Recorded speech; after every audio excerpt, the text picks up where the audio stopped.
ആർക്കെങ്കിലും ഏതെങ്കിലും ബ്ലഡ് വേണമെന്ന് വന്നു കഴിഞ്ഞാൽ നമ്മൾ എങ്ങനെയാണ് എടുക്കാൻ പോകുന്നതെന്ന് ഞാൻ പറയാൻ പോകുന്നത്. ആദ്യമേ നമ്മൾ പ്ലേ സ്റ്റോറിൽ പോവുക. പ്ലേ സ്റ്റോറിൽ ചെന്ന് കഴിഞ്ഞിട്ട് നമ്മൾ ബ്ലഡ് എന്ന് അടിക്കുമ്പോഴത്തേക്ക് ഇങ്ങനെ വരും. ഇങ്ങനെ വരുമ്പോൾ ബ്ലഡ് കൊടുക്കുമ്പോഴത്തേക്ക് ഈ ഫയലൊക്കെ വരും. അപ്പോൾ ഇതിൽ ഏറ്റവും മേളിൽ കാണുന്നത് ഇതിൽ നിൽക്കുക.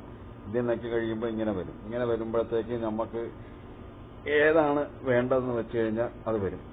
അത് വരുമ്പോൾ നമ്മൾ ഏത് ഗ്രൂപ്പാണ് വേണ്ടതെന്ന് വെച്ചാൽ അത് സെലക്ട് ചെയ്യുക. അപ്പോൾ ഇങ്ങനെ വരുമ്പോൾ ഒരു പേജ് വരും. അപ്പോൾ ഇതിനകത്ത് ഇപ്പം നേരെ പോയി നോക്കേണ്ടതെന്ന് വെച്ച് കഴിഞ്ഞാൽ ഏത് ഗ്രൂപ്പാണെന്ന് നോക്കണം.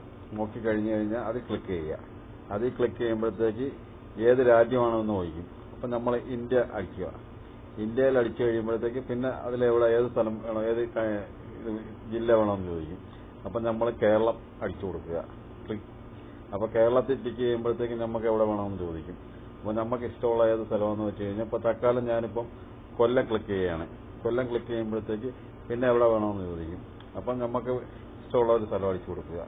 ഇഷ്ടമുള്ള ഒരു സ്ഥലം അടിച്ചു കൊടുക്കുമ്പോഴത്തേക്ക് ഞാനിപ്പോൾ കൊട്ടാരക്കര ക്ലിക്ക് ചെയ്ത് അപ്പം കൊട്ടാരക്കര വരും. കൊട്ടാരക്കരയിൽ ഇത്രയും പേരും കാര്യങ്ങളും എല്ലാം വരും. ഫോൺ നമ്പറും ഒക്കെ വരും. അപ്പം നമുക്ക് ആവശ്യമുള്ളവരെ ഈ ഫോൺ നമ്പറിൽ വിളിച്ച് ബന്ധപ്പെടുക.